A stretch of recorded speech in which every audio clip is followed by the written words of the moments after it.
بسم اللہ الرحمن الرحیم۔ شروع کرتا ہوں اللہ تعالیٰ کے نام سے جو بڑا مہربان نہایت رحم والا ہے۔ بہت پیارے اور بہت نایاب ہوتے ہیں وہ لوگ جو آپ کے پیچھے آپ کا دفاع کرتے ہیں اور آپ کو علم بھی نہیں ہوتا۔ میں نے لوگوں کی بھیڑ میں لوگوں کو لوگوں کے لیے ترستا دیکھا ہے۔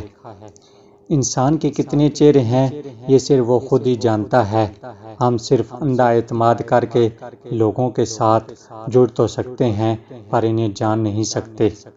خوبصورت چہرے کے پیچھے کون چھپا ہوتا ہے پتہ ہی نہیں چلتا۔ زندگی کا تجربہ ہے کہ شک سے خراب ہونے والے رشتے قسموں اور گواہیوں سے بھی ٹھیک نہیں ہوتے۔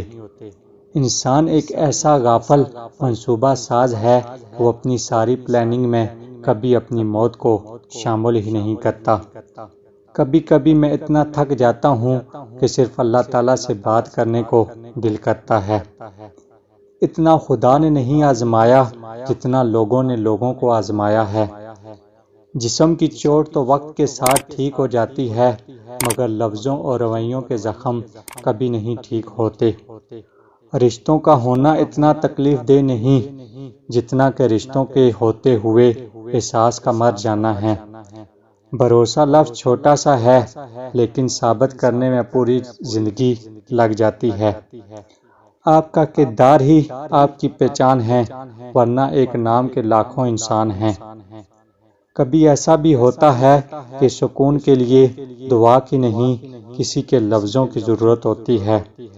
غلط فہمیاں دور نہ کی جائیں تو وہ نفرتوں میں تبدیل ہو جاتی ہیں۔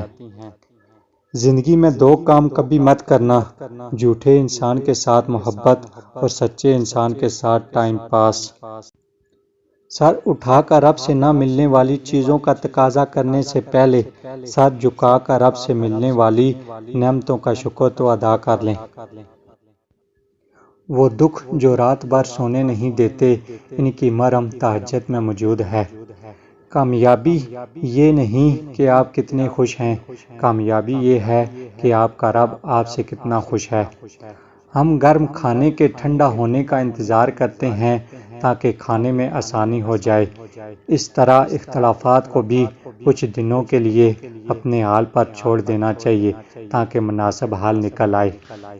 شکر ہے کہ موت سب کو آتی ہے ورنہ امیر تو اس بات کا بھی مذاق بنا لیتے کہ وہ غریب تھا اسی لیے مر گیا۔